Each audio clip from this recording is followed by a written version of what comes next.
Buen día para todos los que estén presentes del otro lado, gracias por estar, espero que anden bien.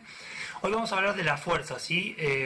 La fuerza y su importancia para la salud, para mantener la salud, ¿sí? No vamos a hablar de la fuerza y su importancia en cuanto al rendimiento deportivo o aplicada a los deportes, ¿sí? Vamos a ver por qué es tan importante entrenar la fuerza para mantener la salud.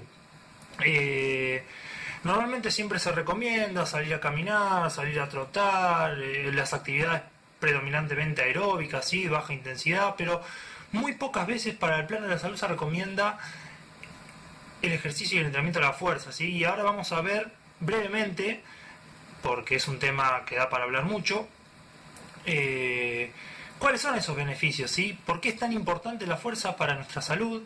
Y para eso vamos a empezar definiendo la fuerza y nombrando sus principales características, aspectos a tener en cuenta y finalmente cuáles son sus beneficios para que todos podamos comprender por qué es tan importante para nuestra salud. Así que sin más, vamos a ver por qué es tan importante la fuerza para nuestra vida. Bien, la fuerza es esa capacidad funcional por la cual los sistemas nervioso por un lado y muscular por el otro ejercen acción conjunta para provocar tensión y así poder superar o contrarrestar una carga externa, ¿sí? Entonces se constituye como la forma en que, gracias a una acción iniciada por el sistema nervioso y finalizada por el sistema muscular, aparece así el sistema neuromuscular que produce esa tensión, ¿sí? Eso es en lo que refiere a su definición. Hay muchas definiciones, porque está desde el punto de vista de la mecánica, desde el punto de vista de la física, ¿sí? Vamos a quedarnos con esto. Bien, en cuanto a los tipos o la manifestación de la fuerza, también hay varias opiniones respecto a este tema. Yo lo voy a definir de esta manera, que son 4 manifestaciones, que son las que a mí me gustan, y tenemos la absoluta, la máxima, la explosiva y la resistencia. Bien, la fuerza absoluta es aquella que implica la mayor cantidad de tensión que el sistema neuromuscular puede generar y que no puede manifestarse de propia voluntad, o sea, es involuntaria, porque se da en situaciones especiales o extremas, de vida o muerte, por ejemplo. Bien, la máxima implica el mayor nivel de fuerza generado, pero de manera voluntaria, ¿sí? Más adelante vamos a ver brevemente que de acuerdo a la acción muscular realizada distinguimos entre acciones concéntricas, excéntricas o estáticas. La fuerza explosiva, que es aquella en la que se desarrollan los más altos niveles de fuerza en el menor tiempo posible, muy relacionada con lo que es la potencia, bien, más para ciertos deportes, ciertas actividades, sin entrar en detalle, y la fuerza resistencia, que es esa capacidad de desarrollar y mantener un nivel óptimo de fuerza durante el mayor tiempo posible, bien. Estos son los 4 tipos o manifestaciones de fuerza con los que yo me quedo. Luego acá vamos a ver un pequeño cuadrito, ¿sí? En el cual dan orientaciones generales de planificación de acuerdo a los componentes de la carga externa. Cualquier cosa lo pueden repasar en un video anterior, perdón, que hablábamos esto de repeticiones, series, intensidad, ¿sí? Obviamente que esto es a modo general. Yo jamás doy más de 15 repeticiones, por ejemplo, y acá en fuerza resistencia se recomienda entre 12 y 25. Para mí, más de 15 es una exageración. Hay que ver la persona, sus necesidades, su objetivo, pero esto es a grosso modo como para que lo tengamos en cuenta. Ahora bien, habíamos hablado de las acciones musculares y brevemente vamos a definirlas como esas acciones que aparecen cuando se genera la tensión muscular y que pueden tener relación con un objeto externo o no. Es decir, que la fuerza no siempre está vinculada con levantar una carga externa. Que eso quede claro. Hay ejercicios, por ejemplo, las flexoextensiones de brazos, lanzas abdominal, por ejemplo, ¿sí? Que son con el propio peso y no tienen una carga externa y son ejercicios de fuerza. Ahora, ¿qué tipo de acciones musculares tenemos? Pueden ser dinámicas, estáticas o combinadas. Las dinámicas son aquellas que generan movimiento, que se caracterizan justamente porque los puntos de inserción muscular se acercan o se alejan, con una movilización de carga, sea a favor o en contra de la gravedad. Esas acciones pueden ser concéntricas, que van en contra de la gravedad y con acercamiento de las inserciones musculares, excéntricas, que son todo lo contrario, que son a favor de la gravedad y con alejamiento de las inserciones musculares, y las isoquinéticas o isocinéticas, que se dan con una maquinaria especial en la cual la regulación de la velocidad está garantizada por esa máquina que regula el esfuerzo, entonces genera una resistencia variable. Se utiliza mucho en el área de rehabilitación. Bien. Después tenemos las estáticas, que justamente no generan movimiento, son llamadas isométricas. No hay ni acercamiento ni alejamiento de las inserciones porque no se movilizan las cargas, ¿sí? Es sostener una carga tanto tiempo posible Y las combinadas son justamente esas que mezclan los trabajos que hablaba anteriormente, perdón. Se destaca la pliometría, ¿sí? Que es un trabajo de potencia de alta y de muy alta intensidad, por la cual nosotros realizamos un salto desde cierta altura, suelen ser unos 50-80 centímetros, una pequeña tarima, para luego caer en flexión y de ahí aprovechar y extenderse verticalmente lo más alto posible. Bien, ahora hay que tener en cuenta ciertas características para hablar de fuerza, ¿bien? Si prestábamos atención al cuadrito de antes, se hablaba de porcentaje de carga. Ese porcentaje de carga se toma de un 100% que se lo conoce como RM, que es justamente repetición máxima. Es lo que nos explica la intensidad del ejercicio. Cuando ustedes vean al 60% de su RM, el RM es la sigla de repetición máxima. ¿Qué es esto? Justamente es el número de veces que una carga puede ser levantada usando una buena técnica, que es cuando se habla de un RM es justamente una sola. Se toma mucho a la hora de evaluar a través de test, el test de un RM que no tiene sentido hablar ahora. Cuando vean el RM es la sigla de eso y se refiere a eso. Se ha demostrado que cargas mayores al 50% del RM incrementa la fuerza muscular en personas previamente desentrenadas, ¿sí? Esto es fundamental a la hora de empezar a hablar un poquito de los beneficios de la fuerza, que más adelante entraremos en detalle, ¿bien? Por otro lado, aunque cada tipo de entrenamiento tiene sus ventajas, desventajas y limitaciones, generalmente se recomiendan los ejercicios de fuerza dinámicos, primero porque imitan mejor los movimientos y las actividades de la vida diaria, ¿bien?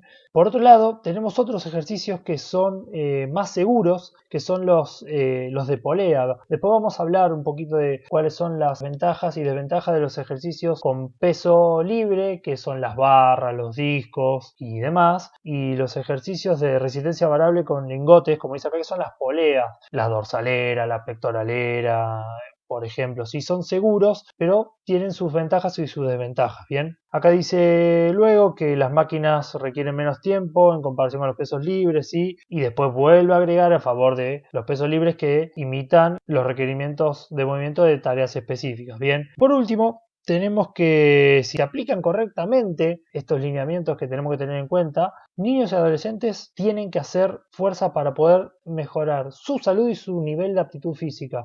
Quienes estamos en contacto con niños y adolescentes sabemos que si hacen fuerza es por una cuestión meramente estética y no de salud, ¿sí? Pero los pones a correr un rato y se mueren. Entonces, la fuerza en eso es un aliado vital. Pasemos en concreto a los beneficios del entrenamiento de la fuerza, ¿sí? A grosso modo, por supuesto, ¿no? Tampoco tiene un ranking ni un orden, ya que todos son súper importantes. Primero que nada, incremento en la fuerza y la resistencia muscular, lo que decíamos recién. Si vos, por ejemplo, tenés que subir escaleras, porque tu casa está en la planta alta o vivís en un dúplex, qué sé yo, y encima tenés que hacerlo reiteradas veces, y ni hablar si tenés que subir con algún objeto, la fuerza en eso es un aliado fundamental, ¿sí? Después, previene el envejecimiento y el deterioro muscular. El deterioro muscular es considerado sarcopenia, que es un problemón que recién ahora se le está empezando a dar cierta importancia. Más adelante le voy a dedicar un video entero a la sarcopenia, pero quedémonos con eso, ¿bien? Después, previene la osteoporosis y fracturas óseas. Ustedes saben que cuando llega la vejez estamos muy propensos a perder el equilibrio, a caernos, y encima, si nos caemos,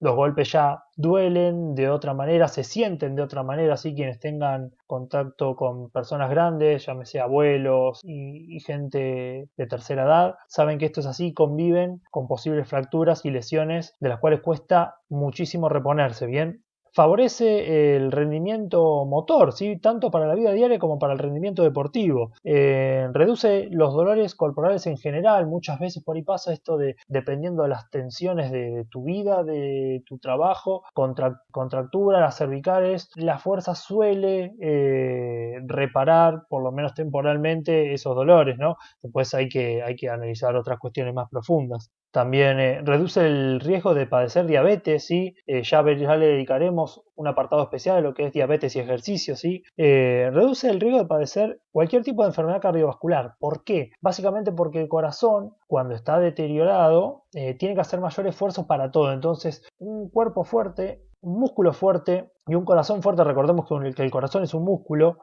permite hacer menos esfuerzo, ¿bien? Esto es fundamental, reduce el riesgo de cáncer en general, ¿sí? Y en particular el cáncer de mama, debido a que se reducen los elevados niveles de estrógeno relacionados con la enfermedad, ¿sí? Un tema más bien hormonal, muy delicado. Quienes conocimos a personas que hayan padecido cáncer vieron qué rápido se deterioran físicamente en general, ¿no? Pero la pérdida de masa muscular es muy notoria. También reduce el estrés y la ansiedad, entre otros aspectos psicológicos, ¿no? Es como esto de descargar o bajar cambios. Mejora la movilidad articular, la flexibilidad, ¿sí? Un músculo sano es más flexible y puede generar mayor fuerza. Se incrementa el colesterol HDL, que ese es el bueno, y reduce el LDL, que es el malo. Más tarde entraremos en este detalle, ¿sí? Porque siempre se habla del colesterol, pero hay uno bueno y uno malo. Necesitamos aumentar el bueno y reducir el malo, obviamente. Va de la mano justamente con la mejora de la composición corporal, esto de tener mayor componente de músculo o de tejido magro y menor componente de tejido adiposo, de grasa, y bueno, la prevención de lesiones, ¿no? Tanto a nivel de vida diaria como a nivel deportivo, ¿no? Y por último vamos a cerrar con ciertas recomendaciones generales para iniciar con personas desentrenadas. ¿Por qué desentrenadas o sedentarias o que recién estén empezando? Porque aquella persona que iba con regularidad al gimnasio, ya sea porque se quería ver bien, que no es salud, pero bueno, ya sea porque quería mejorar su rendimiento y demás, no es una persona desentrenada, ¿sí? Entonces, a grosso modo vamos a decir que la frecuencia semanal puede rondar entre las 2 o 3 veces por semana con días intercalados para que la persona se pueda recuperar y descansar, ¿sí? En la dosificación propiamente dicha se puede empezar con una serie, no necesariamente tener que hacer 3 series, ¿sí? Pero por lo menos empezar con una o dos series, entre 8 y 12 repeticiones, de 5 a 10 ejercicios que involucren todo el cuerpo, la mayoría, ¿bien? Estamos en tiempo de pandemia, no muchos tienen acceso a comodidades de material, pero bueno, se pueden hacer ejercicios con el propio peso del cuerpo, sentadillas, flexiones de brazos, obviamente teniendo en cuenta las limitaciones y posibilidades de la persona, ¿no? Claro está. Después, incorporar una variedad de ejercicios con justamente el propio peso corporal, máquinas y peso libre, obviamente en cuanto se pueda, así vuelvo a recalcar, realizados a una intensidad suficiente para incrementar el desarrollo y mantenimiento y mejora de la fuerza y la resistencia muscular y la masa corporal magra, ¿sí? Ya lo habíamos dicho. Después, estos dos puntos son fundamentales porque son ABC para todo tipo de mejora en el rendimiento en general y del entrenamiento de la fuerza en particular, ¿sí? Programar el entrenamiento en base a que el estímulo sea forzado a una intensidad mayor a la que está acostumbrado, que es el principio de sobrecarga, ¿sí? Habíamos hablado brevemente de esto de las adaptaciones y que esa adaptación tiene que ser óptima, pero tiene que exigir un poco más de la media. Si el estímulo es bajo, no nos va a generar nada. Si es demasiado alto, no lo vamos a poder sostener. Y el óptimo es aquel que nos cueste, ¿bien? Y de la mano con la anterior, implica actualizar permanentemente esos estímulos y adaptarlos de acuerdo a las diferentes variaciones que se puedan hacer, que es el principio de progresión, que era lo que hablábamos el otro día en el video de adaptaciones, ¿sí? Yo levanto una carga, al principio probablemente no pueda, después me va a costar poco y después no me va a costar. Ahí hay que meter una variante. Si se puede jugar con el peso, bárbaro, pero si no se puede jugar con las repeticiones, con las series, sí. Bien, a grosso modo, esto quiere resumir un poco de lo importante que es la fuerza, no solo para el rendimiento, sino para el mantenimiento y la mejora de la salud, ¿sí? Da para hablar muchísimo, no se hicieron hincapié en ejercicios en particular, ni en las fibras musculares, nada, ¿sí? Es a grosso modo que tomemos conciencia de que la fuerza tiene que ser prioridad, ¿sí? La fuerza es madre de todas las capacidades, de todas. No con esto quiero desmerecer ni a la resistencia, ni a la flexibilidad, ni a la velocidad, para nada, pero la fuerza es clave para la salud, ¿sí? Quedémonos con eso. Espero que les haya gustado el video. Como siempre, sugerencias, ideas, críticas, siempre con respeto son bienvenidas. Si te gustó el video puedes darle un me gusta, si te gusta el contenido del canal puedes suscribirte, puedes recomendarle el video a gente que realmente lo necesite, puedes compartirlo. Agradezco el tiempo que se toman en verlo, en escucharme y espero que sigan bien y será hasta el próximo video. Chau, chau.